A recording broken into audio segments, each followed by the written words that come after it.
I walked around here only this afternoon, but apparently I've been here before. Alan tells me this.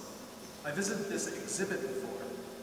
I have to admit that the result is for me to be a little more impressionistic and more brief than my wonderful colleagues will be. This is not the only confession that I have for you. Here's the second one. I walked around here by myself just a few moments ago. I have something to admit to you all. I picked up a jar. I picked up a jar, and I opened it, and I saw an image. I see the smoke rising out of lower Manhattan. I am there, wandering around, stunned. I desperately queue up to give blood, as if that would help. With disaster too epic, too disproportionate, there's a consensus rising that is the only thing to do, to place my platelets in a tiny plastic bag.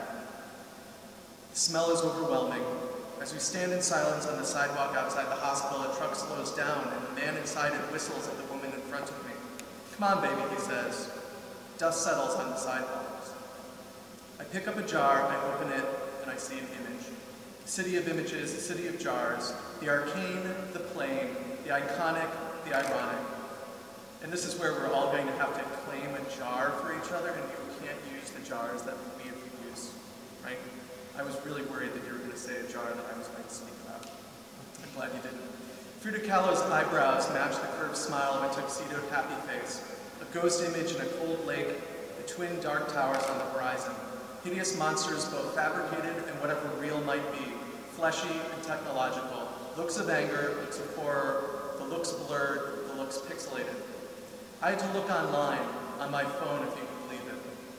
Some of the photographs look as if they're tilt-shifted, which what I've heard called swing and tilt, I think. The process effectively miniaturizes a portion of the picture, making the bodies look tiny and the landscapes massive. They model real life. They alter real life to look like models.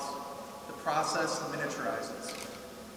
It isolates a part of the field, maybe from the rest, maybe from the background. It isolates a part of the field. You need an expensive lens to do what Robert does, but there's a website that will upload your photos and do it all for you. In the camera, in the jar, in your computer. But I don't think I have this quite right. There's math involved.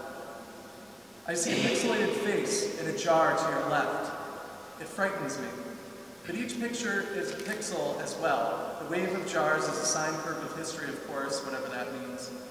When one gets close to it, I suspect you get a sense of being in the Library of Babel with its infinite rooms of books, each book one of the possible sets of word combinations. Room next to hexagonal room, the library is an entirety of knowledge. Borges, author, mentions the library method of disposing the deceased, tossing them over the railing so that their bodies will fall into infinite space, slowly giving way to the wind and turning into dust. He talks about the suicides getting more and more frequent in the library. I walked into this room this afternoon to find this catalog of information too. I don't have to say anything about collections with Graham in the same jar as myself, so I won't. I remember that Gerard or Gerald Petremond takes slightly shifted photographs as well, and I remember seeing some of his work too.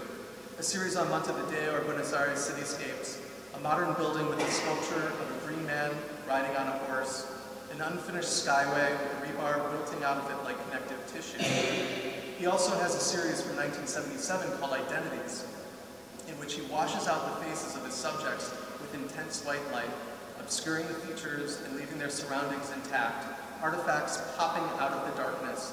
I'm reminded of this blurring here. The tilt curve of this glass, the arc of the exhibit, small pictures in my foreground. What does it mean if I can tilt shift myself? What does it mean that anyone can pull the technology closer to them?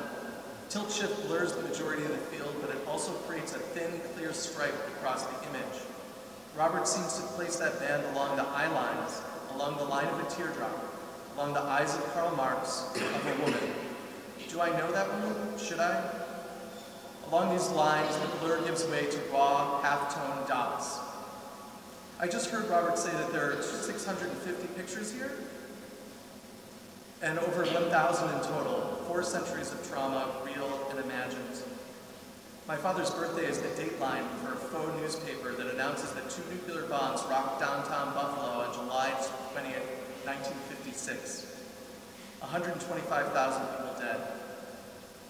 Each jar is a pixel, each a half-tone dot if you want to get all newsprint about it. Manuel de Landa and Deleuze would be interested in the assemblage of it and how discontinuity does not deny the opportunity for analysis. It's hardly a closed system, since there are over 1,000 possible jars that Hirsch can choose from. Some are added, some are deleted, some from the record to haunt it just the same, the blur that exists beyond this exhibit here. But I don't have this right. There's Matthew Paul. Thank you.